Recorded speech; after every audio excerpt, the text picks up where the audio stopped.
Assalamualaikum warahmatullahi wabarakatuh. Perkenalkan, nama saya Anggara Hadiansyah. Saya dari instansi Universitas Negeri Islam Perbangsa Karawang, Fakultas Keguruan dan Ilmu Pendidikan, Program Studi Pendidikan Jasmani, Kesehatan dan Rekreasi. Oke, di sini saya akan membahas mengenai biomekanika, yaitu ada gerakan, yang kedua ada macam-macam gerakan, yang ketiga ada kinematika, yang keempat ada kinetika, yang keempat ada hukum Newton 1 sampai 3, dan apa itu manfaat biomekanika dalam pendidikan jasmani. Oke, yang pertama gerakan. Apa itu gerakan? Gerakan adalah perubahan suatu posisi dari satu tempat ke tempat lainnya dalam ruang dan waktu. Nah, dalam ruang dan waktu dengan adanya akibat daya atau gaya yang bekerja pada tubuh, teman-teman. Nah, gerakan sendiri dibagi menjadi 3, teman-teman. Yang pertama ada gerakan lurus, yang kedua ada gerakan putar, yang ketiga ada gerak gabungan. Gerak lurus sendiri dinyatakan lurus ketika kalau kita amati mereka ada jejak lurusnya. Contohnya itu seperti peluru atau bola yang melayang di udara atau bola yang mengalir di dataran. Itu bolanya akan lurus. Ketika kita amati, bola itu akan ada jejaknya garis lurus. Kalau gerak putar ini dapat dilihat dari gerakan yang lengan diputar. Contohnya gerakan putar sendiri gerakan memutar dengan satu titik tumpuan yang tetap. Contohnya ketika kita melihat atlet lempar cakram, atlet itu memutar dengan satu titik tumpuan yang tetap untuk melemparkan cakram tersebut, teman-teman. Nah, yang ketiga ada gerak gabungan. Gerak gabungan ini terjadi bersamaan antara gerak lurus dan gerak putar. Nah, misalnya kita ambil permasalahan orang yang lagi melakukan gerakan bersepeda atau orang pengendara sepeda. Tubuhnya maju ke depan tapi kakinya memutar untuk melakukan goesan pada sepeda tersebut. Itu yang dinamakan gerak gabungan. Oke, teman-teman, setelah tadi kita sudah mempelajari tentang gerakan dan macam-macam gerakan, kita masuk ke kinematika. Apa sih itu kinematika? Kinematika yaitu yang membahas tentang gerak benda itu sendiri, teman-teman, berkaitan dengan masalah ruang dan waktu tanpa melihat apa penyebab bergeraknya benda tersebut. Nah, aspek-aspek dalam kinematika yang terdapat di dalamnya, yang pertama ada jarak, kedua ada kecepatan, ketiga ada waktu, yang keempat ada percepatan. Misalnya ada lomba 400 meter di trek 400 meter, jarak 400 meter, namun perpindahan mereka akan menjadi 0 meter. Start dan finishnya pada titik yang sama, contohnya, teman-teman. Nah, rumusnya juga kecepatan dan velocity sama dengan jarak yang ditempuh dibagi waktu yang dibutuhkan, teman-teman.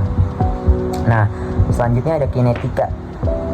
Kinetika berhubungan suatu gesekan atau gaya, teman-teman. Ketika olahraga melibatkan aplikasi gaya-gaya pada subjek maupun objek dalam suatu kegiatan olahraga. Nah, pemahaman konsep ini menerapi yang pertama ada massa, ada inersia, berat, torsi, dan impulsi, memberikan fondasi yang bermanfaat untuk memahami efek dari gaya-gaya tersebut. Nah, contohnya pada saat atlet menendang bola, ketika bola itu keadaannya diam, bola itu mempunyai massa yang tersendiri, bola tersebut. Nah, bola memiliki massa, lalu penendang butuh tenaga untuk menendangnya. Nah, ketika bola itu diam, bola adanya inersia. Nah, ketika bola itu ditendang tapi tendangannya tidak tepat di tengah titik bola, bola itu akan terjadinya berputar karena adanya torsi. Nah, itu dia, teman-teman, contohnya dari kinetika. Oke, teman-teman, dilanjut. Tadi kita sudah membahas kinetika dan kinematika beserta contohnya. Sekarang kita masuk ke hukum Newton.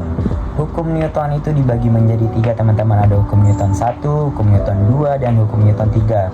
Hukum Newton 1 itu rumusnya V sama dengan kecepatan 0 dan V sama dengan konstan sampai ada pengaruh dari lain. Contohnya seperti apa pengertiannya? Jadi suatu benda akan tetap diam atau bergerak lurus beraturan jika adanya daya luar yang bekerja padanya. Contohnya bola sepak akan tetap diam sampai nunggu ada yang menendang bola tersebut oleh pemain, atau bola yang menggelinding akan terus bergerak sampai terhenti karena adanya gesekan dari tanah atau dataran tersebut, teman-teman. Itu namanya hukum Newton 1. Nah, hukum Newton 2, percepatan suatu benda berbanding lurus dengan gaya yang diberikan.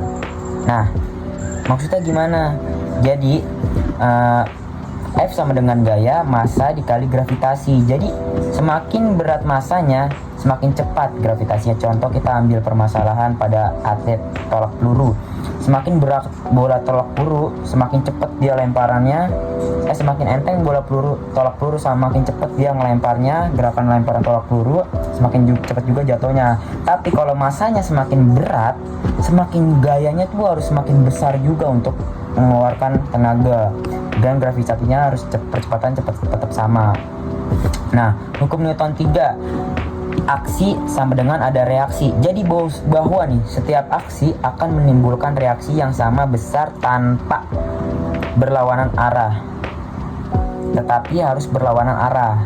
Nah, contohnya pada atlet renang, ketika kita sudah di dalam kolam renang menggunakan gaya dada ataupun gaya apapun itu, kaki kita ada aksi nih menendang ke belakang ataupun membuka kakinya. Nah, pasti tubuh kita ada reaksi untuk maju ke depan. Nah, itu namanya hukum Newton 3, teman-teman. Dimana ada aksi, sudah pasti ada reaksi, selalu berlawanan arah. Itu namanya hukum Newton 3. Nah, selanjutnya ada manfaat dari biomekanika olahraga sendiri. Yang pertama, manfaat dari biomekanika olahraga adalah mengoptimalkan teknik gerakan. Yang kedua ada meningkatkan performa fisik mulai dari kekuatan, kecepatan, dan efisiensi. Dan yang ketiga ada meminimalisir resiko cedera.